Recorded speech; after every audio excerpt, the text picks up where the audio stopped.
Elon Musk just had his 13th child, now officially has more kids than Nick Cannon. Move over.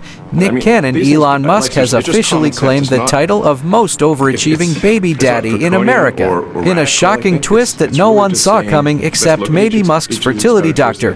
Conservative commentator Ashley Claire just revealed that she secretly gave birth to Musk's 13th child and somehow managed to keep it a secret for 5 whole months.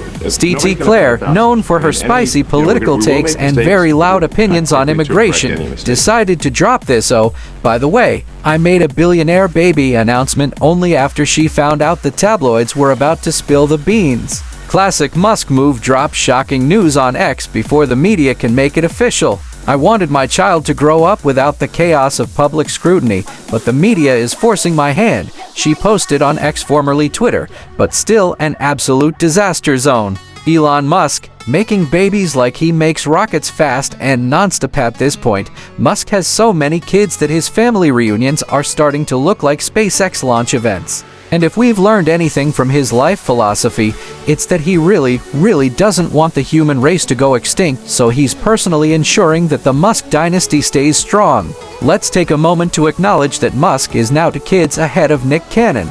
That's right. Nick Cannon is officially losing the baby Olympics to a billionaire who probably names his kids with CAPTCHA codes. And coming in at number 13, welcome to the world, Claire 12. May your stock options be plentiful. Claire, famous for her strong conservative opinions and very public rants about immigration, just made a very powerful alliance. The internet is already losing its mind over what this means. Will Musk's next move be deporting Tesla workers to Mars? Will he start tweeting about building a wall around the X algorithm to keep out bot accounts? Even Ben Shapiro is confused. Elon Musk has played both sides of the political spectrum before. But does he even know that he just made a baby with someone who spends her free time yelling about the migrant crisis? Wild, he said in his latest podcast.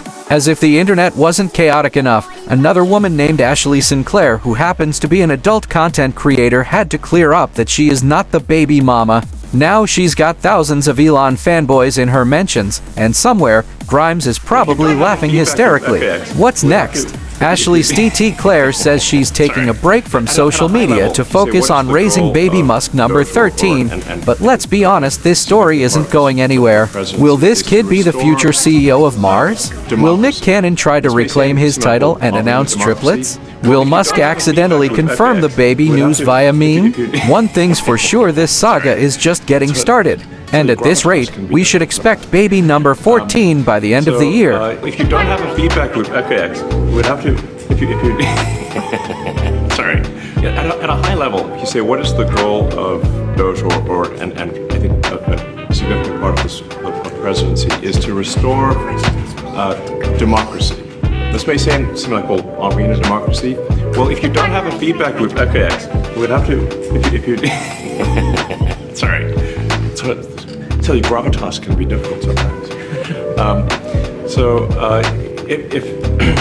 If there's not a good feedback loop from the people to the government, and if you have rule of the bureaucrat, if the bureaucracy is in charge, and then what meaning does democracy actually have? They approve all the payments at Treasury, because if you approve all the payments, you don't get complaints.